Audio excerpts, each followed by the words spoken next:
Hello everyone, welcome to Nayak GS classes. आज के हम इसका क्लास में हम जो संवैधानिक विकास का भारत के संवैधानिक विकास को पढ़ रहे थे उसी को ही कंटिन्यू करेंगे। तो चलिए शुरू करते हैं। हम पढ़ते हैं आज भारत का जो संवैधानिक विकास है उसके आगे कि जब ब्रिटिश ईस्ट इंडिया कंपनी जो शासन कर रही थी, काफ़ी शोषणपूर्ण शासन कर रही थी। जो 1784 में पिट्स इंडिया एक्ट लाया गया था, 6 सदस्यीय बोर्ड ऑफ कंट्रोल बनाया गया था, वो भी काम नहीं कर रहा था। ब्रिटिश सम्राट, ब्रिटिश संसद से जो निर्देश दिए जा रहे थे वो भी काम के नहीं थे। वो मतलब ब्रिटिश जो ईस्ट इंडिया कंपनी थी वो इन निर्देशों पर, कानूनों पर किसी प्रकार से कोई अमल नहीं कर रही थी। उसका केवल एक ही मकसद था, लाभ कमाना, और इस लाभ कमाने के उद्देश्य में वो शोषण कर रही थी। और इसी शोषण का परिणाम हुआ 1857 का विद्रोह। ठीक है, 1857 का विद्रोह। ये 1857 का विद्रोह जिसने अंग्रेजी शासन की जड़ें हिला दी और उन्हें ये सोचने पर विवश कर दिया कि समय आ चुका है कि भारत में एक ईस्ट इंडिया कंपनी की जो शासन है उसको समाप्त करके उसको ब्रिटिश शासन सीधे सीधे ब्रिटिश क्राउन के अधीन कर दिया जाए, ब्रिटिश प्रभुत्व के अधीन कर दिया जाए। तो इसी क्रम में भारतीय शासन अधिनियम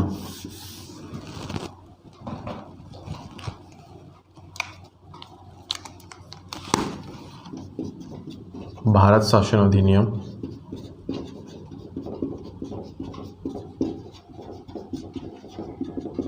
1858 लाया गया।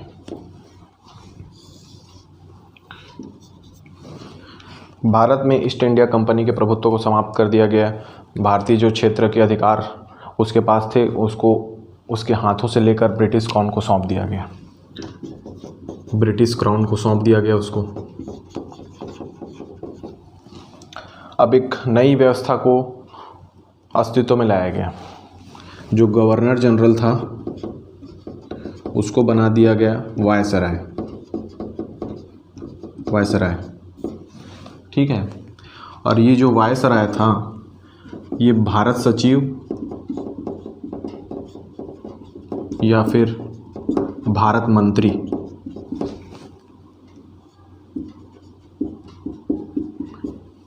इसके अधीन काम करता था। ठीक है, ये भारत सचिव कौन था? ये जो ब्रिटिश कैबिनेट थी उसी का ही ये सदस्य था। ठीक है, ब्रिटिश कैबिनेट का सदस्य था। इसी की सहायता के लिए एक 15 सदस्यीय परिषद भी थी। 15 सदस्यीय परिषद थी। ठीक है, 15 सदस्यीय परिषद थी। ये अपने एजेंट अर्थात वायसराय के माध्यम से भारत में शासन करता था और अंततः भारत में शासन के लिए यही जिम्मेदार था। तो सबसे पहला जो गवर्नर जनरल था, वायसराय था, वो कौन था भारत का? गवर्नर जनरल नहीं, वायसराय ही बोलेंगे आप। वो था लॉर्ड कैनिंग। लॉर्ड कैनिंग जो था प्रथम वायसराय था। अब यहाँ पे एक बात उठती कि पहला भारत सचिव कौन था? Edward Henry. यही पहला भारत सचिव था। ओके, तो इस प्रकार से इस भारत शासन अधिनियम में इस व्यवस्था को जन्म दिया गया। अब हम भारतीय परिषद अधिनियम 1861 के बारे में पढ़ते हैं।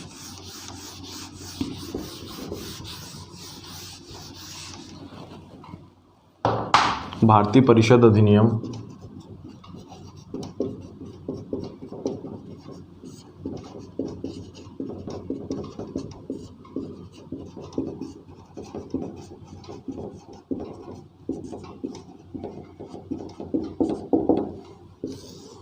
भारतीय परिषद अधिनियम 1861 के बारे में पढ़ते हैं कि क्या है भारतीय परिषद 1861।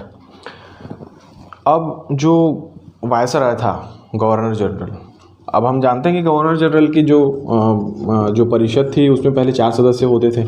अब उस सदस्यों की संख्या को 5 कर दिया गया। 5 में से 3 और 2 जो थे ब्रिटिश क्राउन द्वारा मनोनीत होते थे।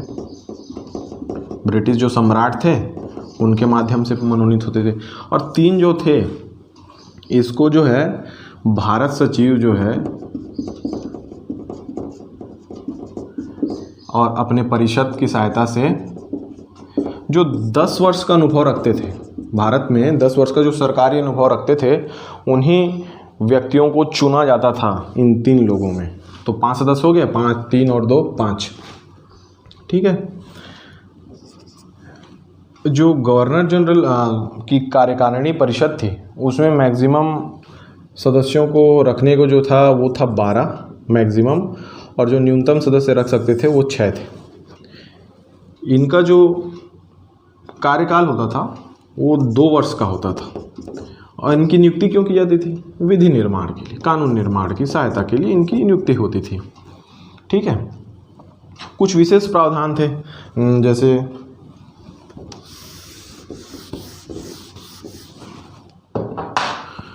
पहला था तो आपका अध्यादेश जारी करने की शक्ति, अध्यादेश जारी करने की शक्ति, ये एक स्वविवेकी शक्ति थी। वो अपने विवेक से स्वविवेकी शक्ति थी जिसका प्रयोग अपने विवेक से करता था, ठीक है। दूसरा क्या?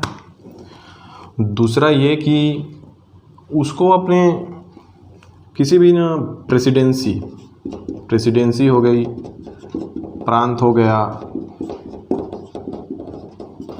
इसके जो सीमा कमिश्नरी हो गया, इसकी सीमा में परिवर्तन करने का अधिकार था, ओके। या फिर वो नया प्रांत भी बना सकता था, नया, यहाँ लेफ्टिनेंट गवर्नर नियुक्त कर सकता था, ओके, सॉरी, नया प्रांत बना के वहाँ लेफ्टिनेंट गवर्नर नियुक्त कर सकता था। और क्या कर सकता था? इसी ने ही सबसे पहले इसी 1861 भारतीय परिषद अधिनियम का उपयोग करके कैबिनेट व्यवस्था और संविभागीय व्यवस्था इसकी शुरुआत की, ठीक है। अब क्या हो गया? कैबिनेट की व्यवस्था की शुरुआत की, संविभागीय व्यवस्था की शुरुआत कर दी, ठीक है। तो ये कुछ महत्वपूर्ण भारतीय परिषद अधिनियम में थे। अब हम बात करेंगे जो है कि भारतीय परिषद अधिनियम 1892 की। कौन सा?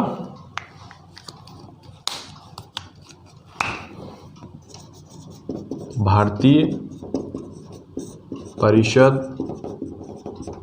अधिनियम 1892 की। इसमें क्या आमूलचूल परिवर्तन हुआ था? इसमें जो मुख्य परिवर्तन था, शुरू से देखते हैं कि क्या क्या परिवर्तन था। कि जो कार्यकारिणी परिषद थी गवर्नर जनरल की, अब उसमें मैक्सिमम 16 सदस्य, मिनिमम 10 सदस्य हो सकते थे। Maximum 16, minimum 10। जो गैर सरकारी थे उनके लिए अप्रत्यक्ष निर्वाचन की व्यवस्था की गई थी, ठीक है। पहली बार निर्वाचन इंट्रोड्यूस किया गया, लेकिन वो अप्रत्यक्ष प्रकृति का, लेकिन निर्वाचन इंट्रोड्यूस किया गया गैर सरकारी सदस्यों को चुनने के लिए, ठीक है। अब आर्थिक नीति, बजट, बहस की अनुमति दी गई। इन पर बहस की अनुमति दी गई। जनहित के मुद्दों पर सीमा के भीतर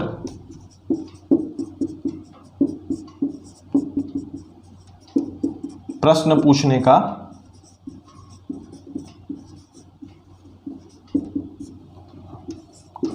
अधिकार दिया गया, ठीक है। तो ये भारतीय परिषद अधिनियम 1892 था। इसमें मुख्य प्रावधान थे जिसको हमने देखा।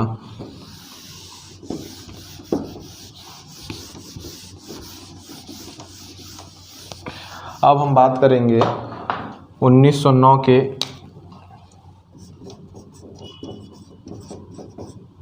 भारतीय परिषद अधिनियम की। ठीक है,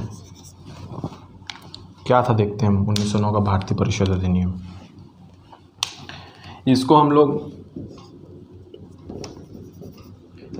मार्ले मिंटो सुधार अधिनियम के नाम से भी जानते हैं। ठीक है, Lord Morley and Lord Minto तात्कालिक भारत मंत्री और वायसराय। ठीक है, ये मार्ले मिंटो जो सुधार अधिनियम है वो इम्पोर्टेंट क्यों जाता है, इसे हम सांप्रदायिक अधिनियम भी कहते हैं, सांप्रदायिक अधिनियम भी बोलते हैं। क्यों बोलते हैं कि पहली बार एक पृथक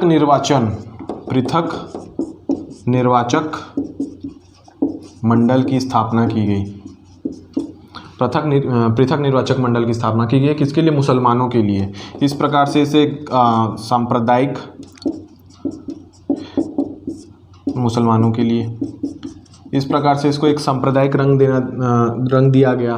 और जो अंग्रेज़ों की फूट डालो और शासन करो की नीति थी, ये अधिनियम उस तथ्य को, उस बात को चरितार्थ करता था। ठीक है, प्रूव करता था कि वाकई में ये फूट डालकर शासन करने वाले काम करते थे अंग्रेज। ठीक है, जो केंद्रीय विधान परिषद थी,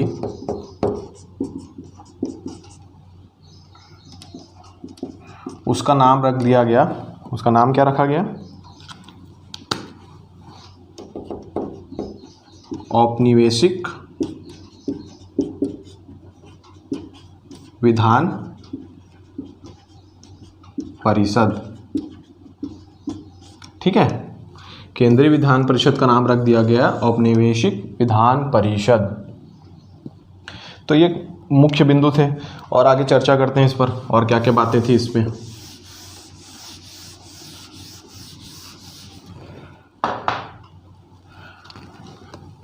ये जो अधिनियम था, इस अधिनियम के माध्यम से जो है आपके जो विधान परिषद थी, प्रांतीय विधान परिषद, और जो गवर्नर जनरल अर्थात वायसराय की जो परिषद थी, इन परिषदों की जो शक्ति थी, अधिकार था, उस सीमा में, अधिकार की सीमा में परिवर्तन किया गया, उसे बढ़ाया गया, परिवर्तन हुआ उसमें। कैसे बढ़ाया गया? अब जो आर्थिक नीतियाँ थीं, आर्थिक नीति मतलब बहुत सारे वित्तीय मामले होते थे, आर्थिक नीतियों के, उसके संबंध में आर्थिक नीति बनाई जाती थी, बजट और जनहित के मुद्दे, इन सब मामलों में इन परिषदों को निर्देश दिया गया कि आप सीमा में रहते हुए, आप एक सीमा में रहते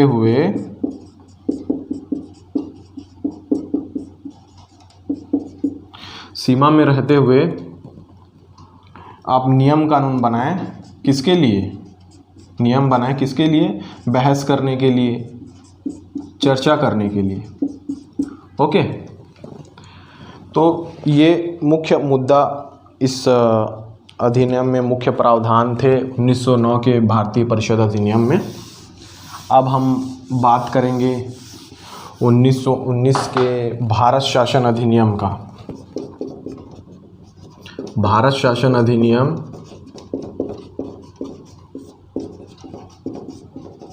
1919, इसको और किस नाम से जाना जाता है?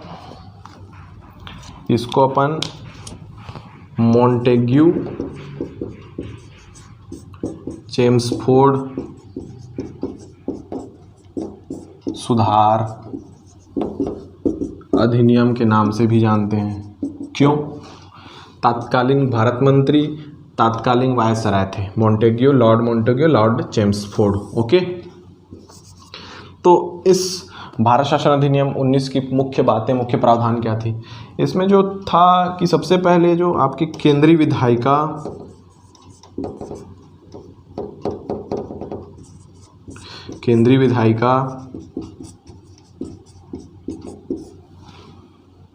आपका गृह सरकार,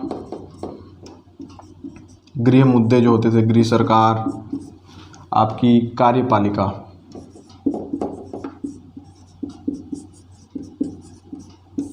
इसमें आमूलचूल परिवर्तन किए गए। कैसे परिवर्तन किए गए? जो केंद्रीय विधायिका थी उसे द्विसदनात्मक बना दिया गया। केंद्रीय विधायिका, केंद्र में केंद्रीय विधायिका के स्थान पर एक द्विसदनात्मक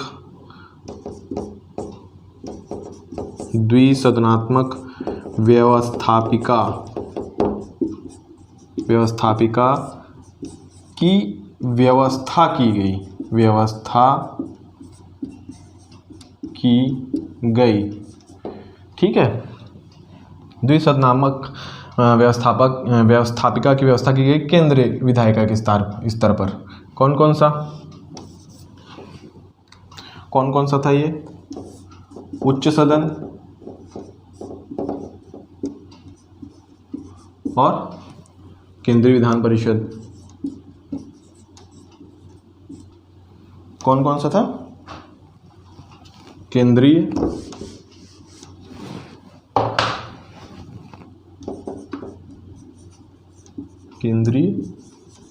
विधान परिषद।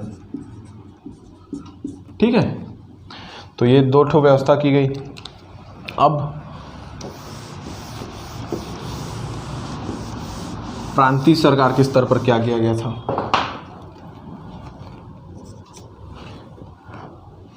प्रांतीय जो सरकार था,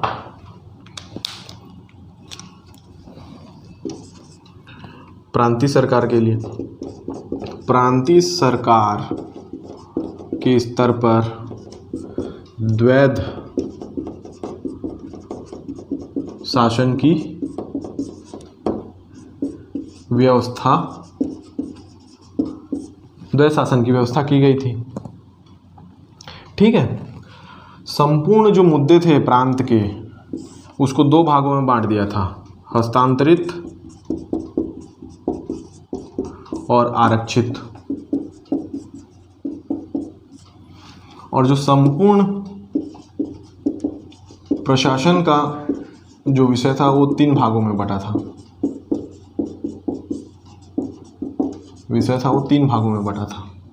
कौन सा? संघ सूची, दूसरा राज्य सूची, तीसरा समवर्ती सूची।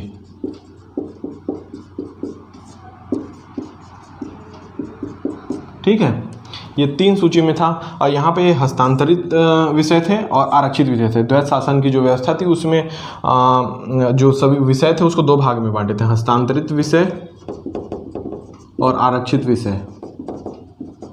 ठीक है, तो हस्तांतरित जो विषय होते थे उन पर वो निर्णय कैसे लेता था? उन पर वो जो निर्णय लेता था, जो निर्वाचित सदस्य होते थे उनके बीच से भी वो मंत्री बनाता था। निर्वाचित सदस्यों के बीच में से भी वो मंत्री बनाता था। कौन? Governor general. तो गवर्नर जनरल निर्वाचित सदस्यों के बीच से जो मंत्री बनाता था, उनकी सहायता से हस्तांतरित विषयों पर वो निर्णय लेता था। और वहीं आरक्षित विषय पर वो जो मनोनीत मंत्री या फिर पार्षद जो होते थे उनकी सहायता से निर्णय लेता था। ओके, उनकी सहायता से ये निर्णय लेता था। तो इस प्रकार से भारत शासन अधिनियम 1919 के जो प्रावधान थे वो इस प्रकार थे। अब हम बात करते हैं भारतीय शासन अधिनियम 1935 की, जो बहुत इम्पोर्टेंट है। क्यों इम्पोर्टेंट है वो आप भी पता चलेगा। भारत शासन अधिनियम 1935 3 लगातार गोलमेज सम्मेलन हुए। ठीक है, गांधी जी ने भी हिस्सा लिया इसमें। 3 लगातार गोलमेज सम्मेलन हुए। उसके बाद जो है ब्रिटिश संसद में एक श्वेत पत्र जारी हुआ। श्वेत पत्र, यही भारत शासन अधिनियम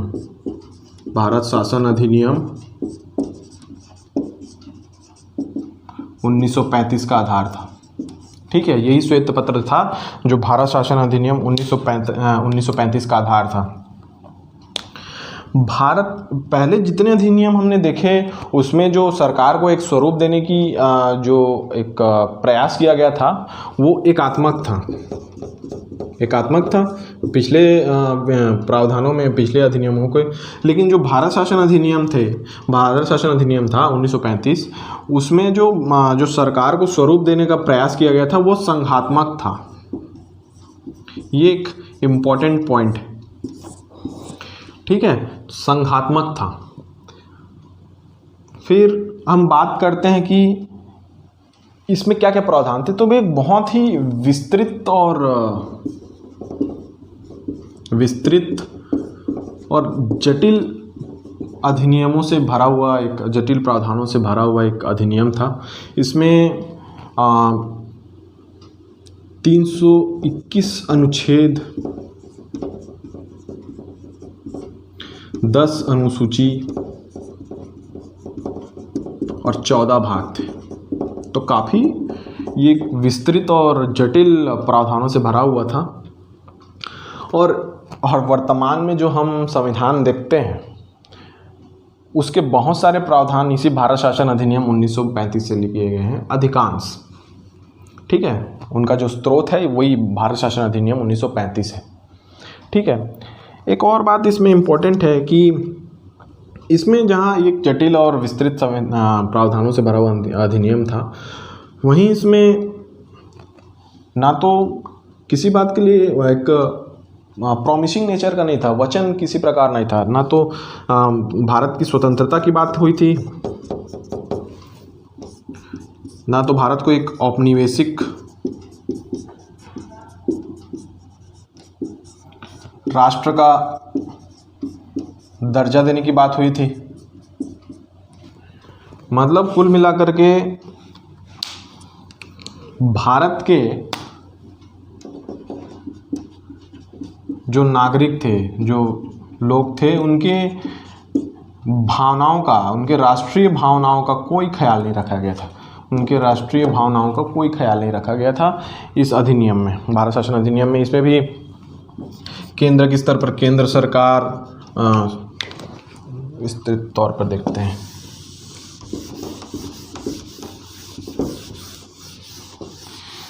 एक अखिल भारतीय संघ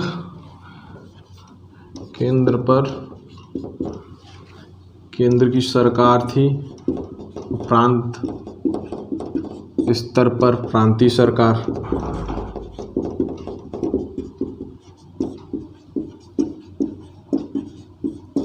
ठीक है, तो ये था 1935 का भारत शासन अधिनियम। इस प्रकार से हमने देखा कि भारत का एक संवैधानिक विकास का हमने एक और पड़ाव को पढ़ा।